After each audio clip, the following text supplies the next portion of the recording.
हमने पिछले सेशन में ग्रुप्स और लेजर्स की जानकारी ली थी। इस सेशन में भी हम ग्रुप्स को ही कंटिन्यू करेंगे और समझेंगे प्रॉपरली टैली में अकाउंट्स में एंट्री करने के लिए ग्रुप्स कितने इंपॉर्टेंट होते हैं। आपको जब भी कोई लेजर क्रिएट करनी होती है तो उसको किसी ना किसी ग्रुप से रिलेट करवाना ज़रूरी रहता है।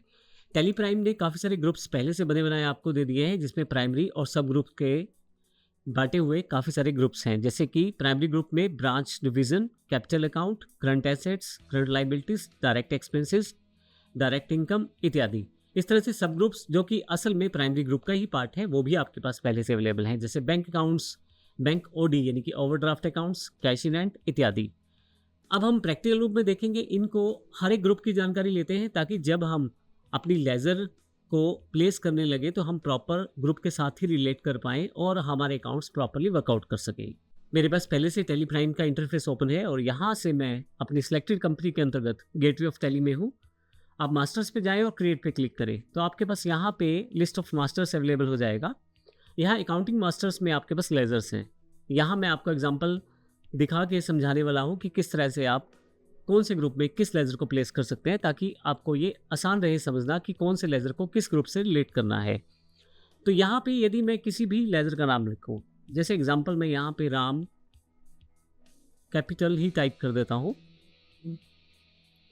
तो मुझे यहाँ किसी न किसी ग्रुप में प्लेस करना है इस अकाउंट को। हालांकि मुझे ये पता है कि राम कैपिटल अकाउंट है तो मुझे कैपिटल अकाउंट के अंतर्गत ही यानी कि कैपिटल अकाउंट ग्रुप के साथ ही इसे रिलेट करना है और इसी के अंडर इसे प्लेस करना है।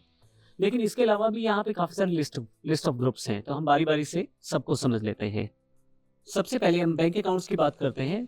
लिस्ट ऑफ ग्रुप्स में सबसे ऊपर बैंक अकाउंट्स हैं। बैंक अकाउंट्स में आप अपनी कंपनी के करंट अकाउंट्स की इन्फॉर्मेशन यहाँ देने वाले हैं, जिनके साथ आप अपनी बिजनेस ट्रांजेक्शन को रिकॉर्ड करने वाले हैं। जैसे मान लीजिए आप ABCD कंपनी के नाम से कोई अकाउंट खुलवाते हैं किसी बैंक में, तो उसकी जानकारी आपको यहाँ देनी पड़ेगी। यदि आपके एक से अधिक अकाउंट्स हैं तो वो भी आप यहाँ मेंशन कर सकते हैं, ताकि आप जो बिजनेस ट्रांजैक्शन करें उन अकाउंट्स के साथ उनको आप यहाँ पे मेंशन कर पाएं। जैसे एग्जांपल IDBI का मेरा एक करंट अकाउंट है तो बैंक अकाउंट्स के अंतर्गत आ जाएगा, और SBI के बैंक में भी मेरा एक करंट अकाउंट है तो वो भी बैंक अकाउंट्स के अंतर्गत आ जाएगा। उसके बाद है bank OCC account. Bank OCC का मतलब है बैंक ओपन कैश क्रेडिट। ये एक फैसिलिटी रहती है बैंक के द्वारा स्मॉल और मीडियम एंटरप्राइजेस को एक तरह से ओवरड्राफ्ट दिया जाता है, यानी कि जो लिमिट है उनकी तय की गई है उससे अधिक थोड़े से पैसे वो निकलवा सकते हैं ताकि वो अपने बिजनेस को सुचारू रूप से चला सकें। तो ये जो फैसिलिटी है बैंक द्वारा फैसिलिटी दी जाती है अपने क्लाइंट्स को, अपने कस्टमर्स को। इसी तरह से जो बड़ी ऑर्गेनाइजेशन होती है वो बैंक OD का इस्तेमाल कर लेती है, यानी कि ओवरड्राफ्ट अकाउंट्स। इसमें बैंक जो लिमिट उनकी रहती है या जो उनका जमा अकाउंट में रहता है पैसा, उससे अधिक पैसा निकालने की सुविधा देते हैं। नेक्स्ट आपके पास है ब्रांच डिवीजन।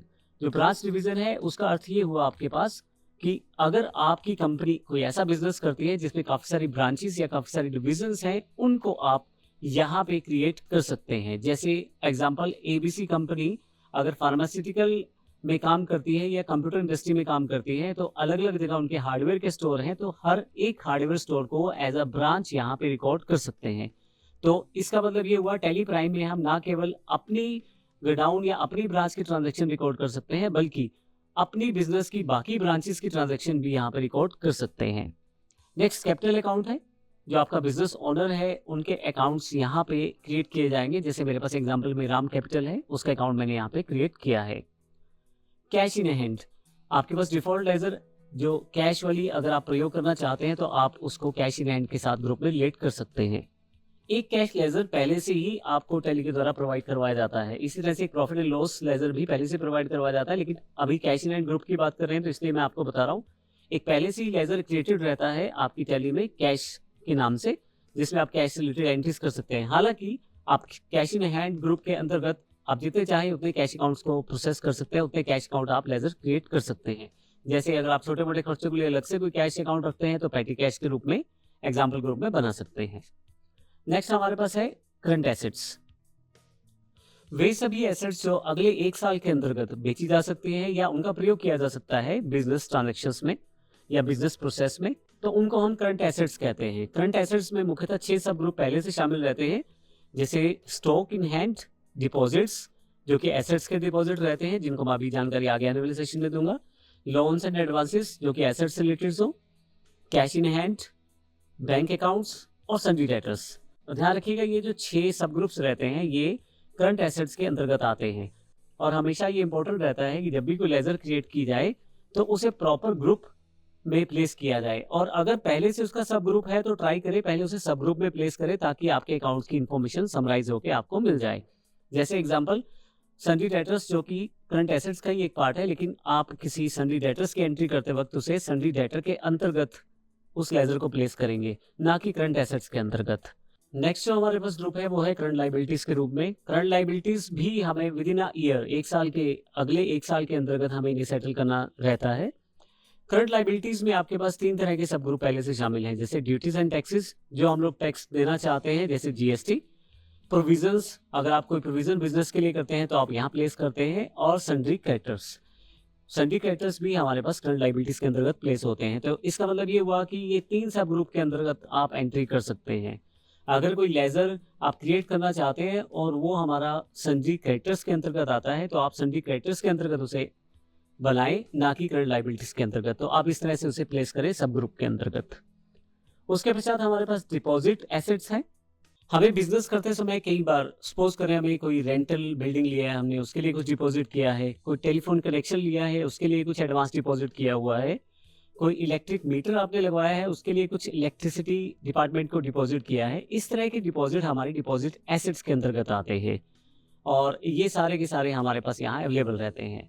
नेक्स्ट आपके पास है डायरेक्ट एक्सपेंसेस या एक्सपेंसिव डायरेक्ट। ध्यान रखिएगा एक ही टर्म को डिनोट करते हैं दोनों, डायरेक्ट एक्सपेंसेस या एक्सपेंसेस डायरेक्ट। अकाउंट्स में वे सभी एक्सपेंसेस जो ग्रॉस प्रॉफिट या ग्रॉस लॉस निकालने के लिए प्रयोग किए जाते हैं वे सभी के सभी डायरेक्ट एक्सपेंसेस या एक्सपेंसिव डायरेक्ट के अंतर्गत आते हैं। जैसे एग्जांपल के लिए आप वेजेस अकाउंट को प्रयोग करते हैं, अनलोडिंग चार्जेस का लेजर बनाते हैं, कैरेज इनवर्ट का लेजर बनाते हैं, सभी के सभी लेजर्स हमारे पास डायरेक्ट एक्सपेंसेस या एक्सपेंसेस डायरेक्ट के अंतर्गत आने वाले हैं। नेक्स्ट हमारे पास है डायरेक्ट इनकम या इनकम डायरेक्ट।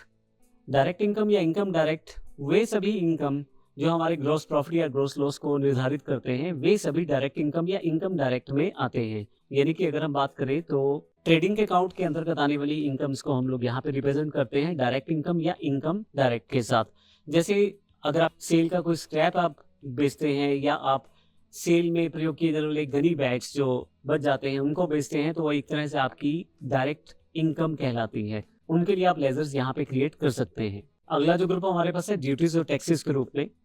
हम जब भी कोई सेल या परचेज करेंगे तो उस पर कुछ टैक्स हमें गवर्नमेंट को देना है या उनसे कुछ वापस इनपुट क्रेडिट लेना है। ऐसे सभी ट्रांजैक्शन को रिकॉर्ड करने के लिए हम ड्यूटीज एंड टैक्सेस ग्रुप का प्रयोग करने वाले हैं।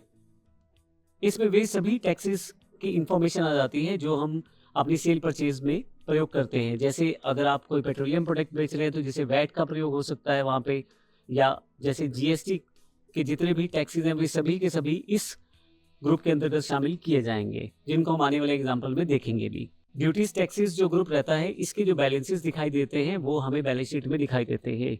तो वहाँ पे हमारे पास ड्यू बैलेंस है या हमारा प्रीपेड बैलेंस है, दोनों तरफ से वहाँ पे दिखाया जाएगा हमारे पास ड्यूटीज एंड टैक्सेस सेगमेंट या ग्रुप के अंतर्गत।